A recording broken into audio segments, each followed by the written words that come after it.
मुखातिब हूं मैं अंकित सिंह, साइंस और टेक के इस यूट्यूब ऑफिशियल चैनल वर्निक्स के माध्यम से।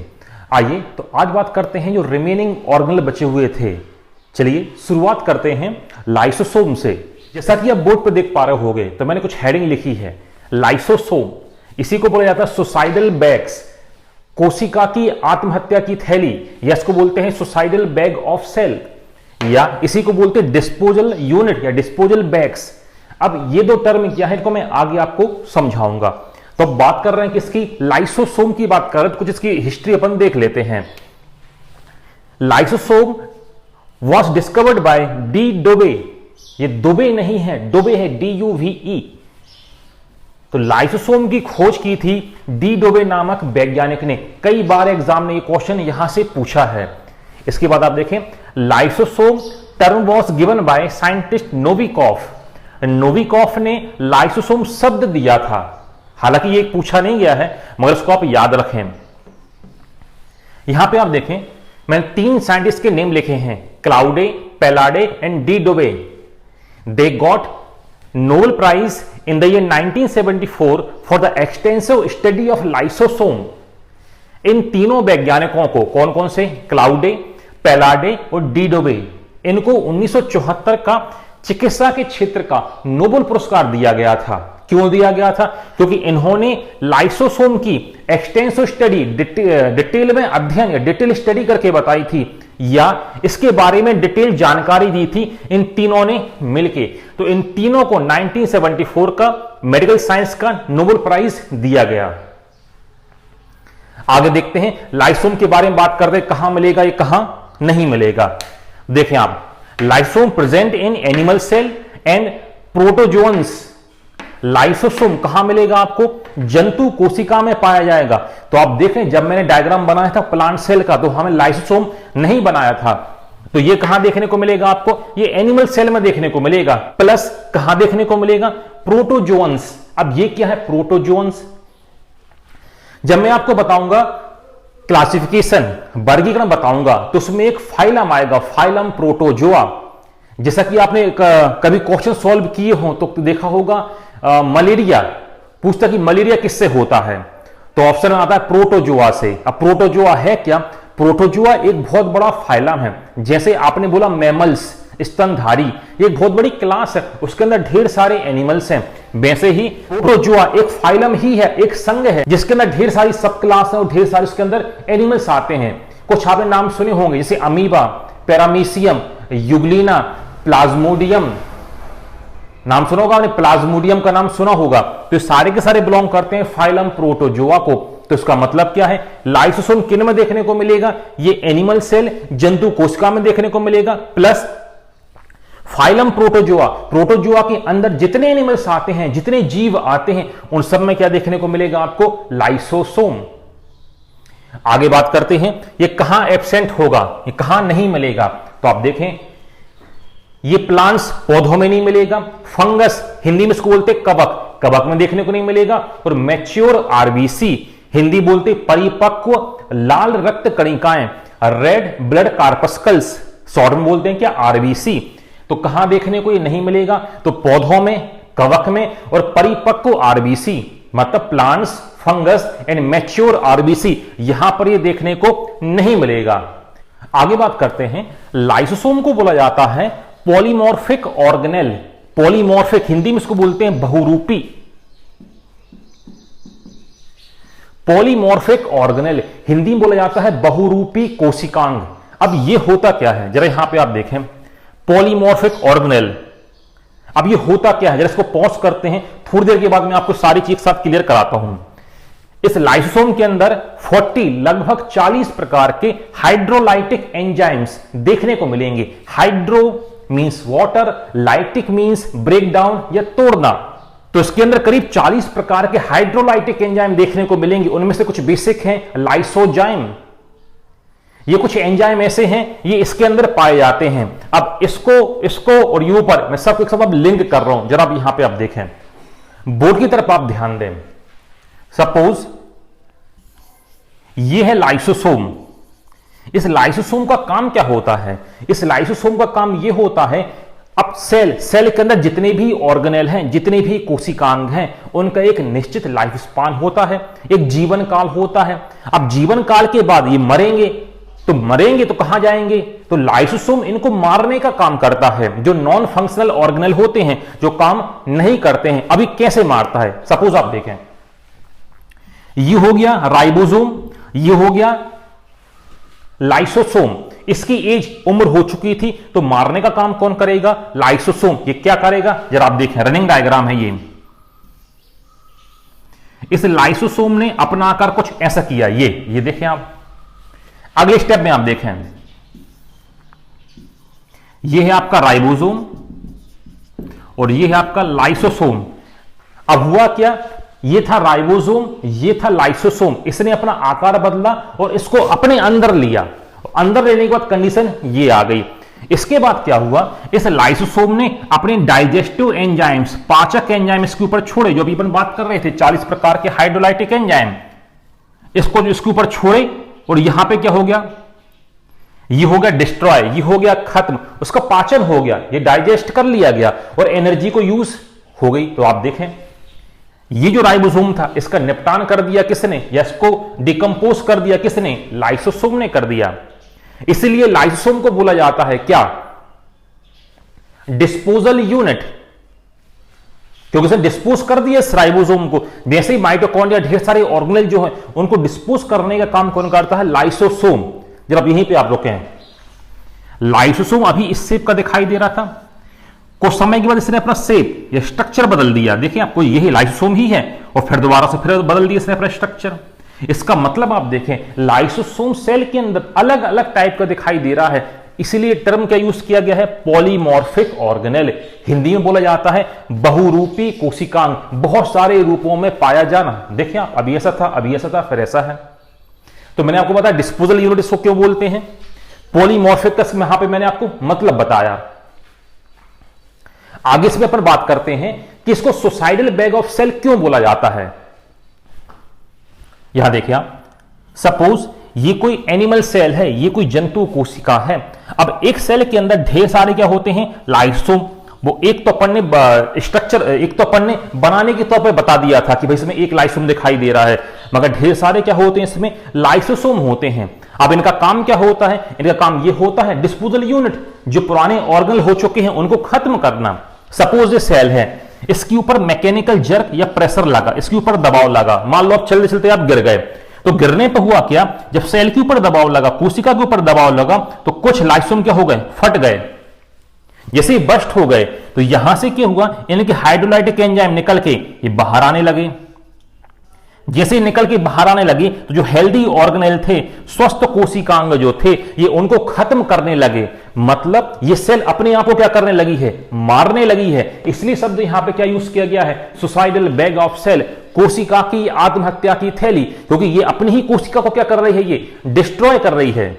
जैसा कि अभी आप इसमें आप समझ पा रहे थे, देखो इसने, ये था आपका क्या? ये राइबोसोम था, ये इसको खत्म करना था, इसको डिस्पोज करना था। तो इस लाइसोसोम ने इसको अपने अंदर लिया पहले उसको, और फिर उसके ऊपर क्या किए? एंजाइम छोड़े। भाई यदि यहां पे सीधे एंजाइम छोड़ देता, तो यहां पे ढेर सारे ऑर्गेनेल थे, हेल्दी ऑर्गेनेल, ये भी तो नष्ट हो जाते, ये भी तो डिस्ट्रॉय हो जाते। मगर इसने ऐसा नहीं किया, इसने इसको टारगेट किया, उसको पहले अंदर कैप्चर किया और फिर अपने एंजाइम इसके ऊपर छोड़े। तो इसलिए इसको बोला जाता क्या? Suicidal bag of cell. इसमें आगे आप देखें, लाइसोसोम की साइज की बात की गई, हालांकि इसको याद नहीं करना, मगर आप करना चाहें तो कर भी सकते हैं। इसका साइज होता है 0.2 से 0.5 माइक्रोन, 0.2 से 0.5 माइक्रोन। ये इलेक्ट्रॉन क्या लिखा है? हाँ, इसका मतलब यह है कि लाइसोसोम को केवल इलेक्ट्रॉन माइक्रोस्कोप के द्वारा ही देखा जा सकता है। इलेक्ट्रॉन माइक्रोस्कोप, प्रीवियस लेक्चर में मैंने आपको बता दिया था। Electron microscope was discovered by in the year 1932 by Russian scientist knoll and Ruska. 1932 में इलेक्ट्रॉन माइक्रोस्कोप का आविष्कार रसिया के वैज्ञानिकों कौन कौन? नॉल व रस्का ने किया था। तो इसकी चर्चा हो चुकी है।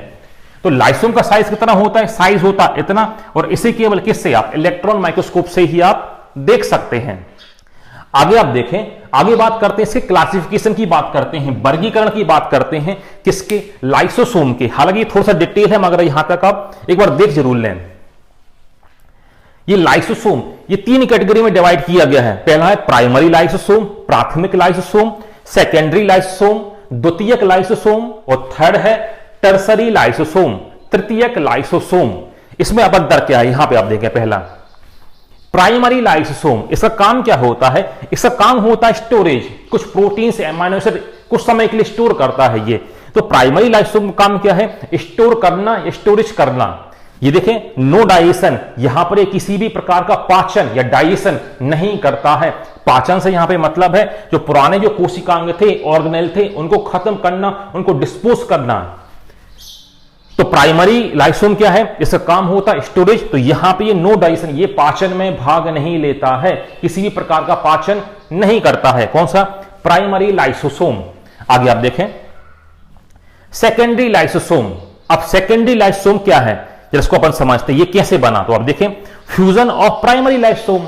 तो बहुत सारे प्राथमिक लाइसोसोम या प्राइमरी लाइसोसोम आपस में जुड़े तो उनसे चिपक के या उनसे जुड़ के क्या बना? Secondary lysosome. अब यहां पे आप देखें, ये सेकेंडरी लाइसोसोम भी 2 प्रकार का होता है, auto lysosome, hetero lysosome. Auto क्या काम करता है? इसका काम होता है डाइजेस्ट सेल ऑर्गेनेल। ये कोशिका के कोशिकांगों को डिस्पोज करता है या उन्हें खत्म करता है। कौन? Auto lysosome. अभी अपन ने केवल जनरल टर्म में बोल दिया कि इसका काम क्या है, डिस्पोजल यूनिट जैसा काम ये कर रहा है। अब उसमें से भी कौन कर रहा है, स्पेसिफिक यदि मैं जाऊंगा तो कौन कर रहा है? Auto lysosome. तो ऑटो लाइसोसोम का काम क्या है? डाइजेशन ऑफ सेल ऑर्गेनेल या डाइजेस्ट सेल ऑर्गेनेल, कोशिका के कोशिकांगों को नष्ट करना या उसको डिस्पोज करना जो पुराने हो चुके थे। यहां पे आप देखें हेटेरोलाइसोसोम, ये क्या काम करता है?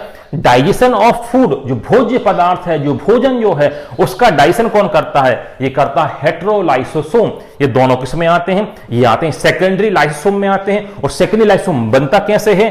Fusion of primary lysosome, primary lysosome के मिलने से बनता है। अगला आप यहां पे देखें, थर्ड सी कैटेगरी है टर्सरी लाइसोसोम, तृतीयक लाइसोसोम। अब ये क्या काम करता है? तो यहां पे आप देखें, डाइजेशन एंड स्टोरिंग, मतलब पाचन भी करता है और संग्रह भी करता है, स्टोर भी करता है। अनडाइजेस्टेड फूड स्टोर करता है किसका? अनडाइजेस्टेड फूड को संग्रह कुछ समय के लिए करके रखता है। साथ में फूड मटेरियल का क्या करता है? ये डाइजेशन करता है। कौन? Tertiary lysosome.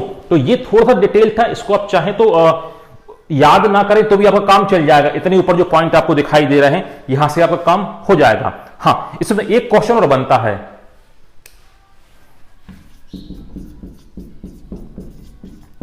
कई बार एग्जाम में देखने को मिलता है, एपोप्टोसिस। हिंदी में भी इसको ऐसे लिखा जाता है, इंग्लिश में भी इसको ऐसे ही लिखा जाता है।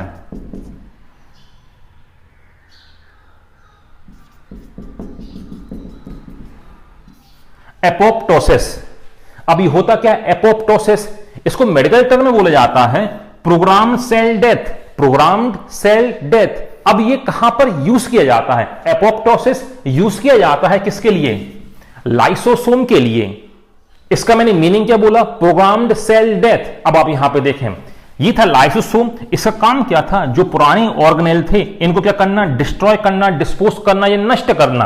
काम किसका था? लाइसोसोम का था। अब क्वेश्चन ये उठता है, अब ये लाइसोसोम भी तो पुराना होगा, इसकी भी तो एक एज होगी, इसको कौन नष्ट करेगा, इसको कौन खत्म करेगा? तो इसमें से क्या, इसमें होता क्या है? इस लाइसोसोम में पहले से ही क्या होती है? प्रोग्रामिंग होती है। इस प्रोग्रामिंग को नाम क्या दिया है? इसको बोला गया है एपोप्टोसिस, प्रोग्राम्ड सेल डेथ। तो इसका लाइफ स्पान कितना होगा, कहां जाके कैसे ये डिस्पोज होगा, इसको मेडिकल टर्म बस नाम दिया गया क्या? एपोप्टोसिस। तो यहां से भी क्वेश्चन एग्जाम में आ चुका है। चलिए आगे बात करते हैं अगले सेल ऑर्गेनेल। तो अगला सेल ऑर्गेनेल है गोल्जी बॉडी, या इसी को बोला जाता है लिपोकॉन्ड्रिया, या कुछ बुक्स में आपको देखने को मिल जाएगा डिक्टियोसोम। माइटोकॉन्ड्रिया अलग है, यह है लिपोकॉन्ड्रिया। तो गोल्जी बॉडी हिंदी में भी देखने को मिलेगा, गोल्जी बॉडी, लिपोकॉन्ड्रिया या डिक्टियोसोम की अपन बात करते हैं। तो पहले अब देखते हैं इसकी खोज किसने की। तो Golgi body was discovered by scientist Camillo Golgi. Golgi body की खोज पहली बार कैमिलो गोल्जी नामक वैज्ञानिक ने की। कैमिलो गोल्जी, तो उन्होंने नाम क्या दे दिया? Golgi body. कहां पे खोज की? तो उन्होंने खोज की nerve cell of barn owl. एक प्रजाति होती है बर्न ऑल, उल्लू की एक प्रजाति है, या आप सामान्य भाषा बोल सकते हो कि उल्लू की तंत्रिका तंत्र की कोशिकाओं में गोल्जी बॉडी का काम क्या होता है? इसका मेन फंक्शन होता है सिक्रीशन, श्रावण करना या बहाना। अब किसको बहाना? बॉडी के अंदर जितने भी सब्सटेंस है जो सिक्रीट आउट हो रहे हैं उनको कंट्रोल करने का काम करता है गोल्जी बॉडी। सपोज मुझे यहां पे कुछ कट लग गया है, ये कट लगा है, इसका मतलब सेल को कहीं ना कहीं नुकसान हुआ है, सेल क्षतिग्रस्त हो गई हैं। अब जो क्षतिग्रस्त सेल जो हो गई हैं, इनको जुड़ने के लिए क्या चाहिए? प्रोटीन। तो प्रोटीन कहां बना है? प्रोटीन बना राइबोसोम में, इसके पहले अपन पढ़ चुके हैं। तो राइबोसोम को बोला गया है प्रोटीन्स फैक्ट्री या फैक्ट्री ऑफ प्रोटीन, तो वहां पे प्रोटीन बना। तो मतलब सेल मुझे यहां पे कट लगा है, यहां पे ढेर सारी आसपास सेल्स हैं, तो वहां पे फैक्ट्री में बना प्रोटीन, उस प्रोटीन को जहां कट लगा है, जहां क्षतिग्रस्त हुआ है, यहां तक पहुंचाने का काम करता कौन? Golgi body. तो इसने क्या काम किया? यहां पे जो मुझे कट लगा था, यहां पे प्रोटीन का सिक्रीशन का कर दिया, तेज कर दिया, ताकि वुंड्स क्या हो, घाव बहुत जल्दी क्या हो जाए, रिकवर हो जाए।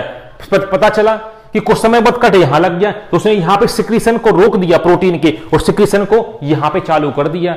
ये ऐसे काम करता है जैसे कि कोई ट्रैफिक कंट्रोलर, भाई यहां पे रश ज्यादा है तो ट्रैफिक कंट्रोलर ने यहां पे उसको रोक दिया, भाई यहां पे रोका, इनको चालू जाने दिया, फिर इनको रोका। तो ऐसे काम करता है जैसे कि हो कोई बॉडी के अंदर ट्रैफिक कंट्रोलर। इसलिए कुछ बुक्स क्या बोलती हैं कि Golgi body is a traffic controller of cell, यह कोशिका का यातायात प्रबंधक है, ट्रैफिक कंट्रोलर है, क्योंकि ट्रैफिक को कंट्रोल कर रहा है। ट्रैफिक किसका कंट्रोल कर रहा है? प्रोटीन, एमाइनो एसिड्स, ढेर सारे एंजाइम्स, उनका कंट्रोल कर रहा है, उनका सिक्रीशन करा रहा है या उनका सिक्रीशन को रोक रहा है। इसलिए इसको क्या बोल दिया गया? ट्रैफिक कंट्रोलर ऑफ सेल, कोशिका का यातायात प्रबंधक। किसको बोला गया है? गोल्जी बॉडी को।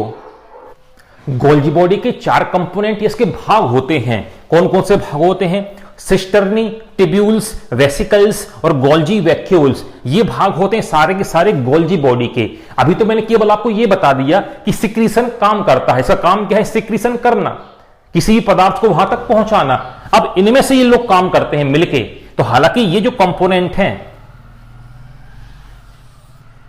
खास काम के तो नहीं है, मगर एक बार चाहे तो आप उसको देख बस सकते हैं। क्वेश्चन बनेगा तो यहीं से बनेगा, कई बार क्वेश्चन बन चुका है इसके ऊपर, किसने खोज की। और सिक्रीशन, ट्रैफिक कंट्रोलर कहां पे? Nerve cell of owl. यहां से ढेर सारे क्वेश्चन ये बन चुके हैं। इसके बाद इसमें कुछ ऑर्गन और देखने को मिलेंगे, जैसे प्लास्टिड, उसी के अंदर आएगा क्लोरोप्लास्ट, सेल थ्योरी, कोशिका सिद्धांत, सेल डिवीजन, कोशिका विभाजन। तो इनको अगले लेक्चर में अपन कंप्लीट करेंगे।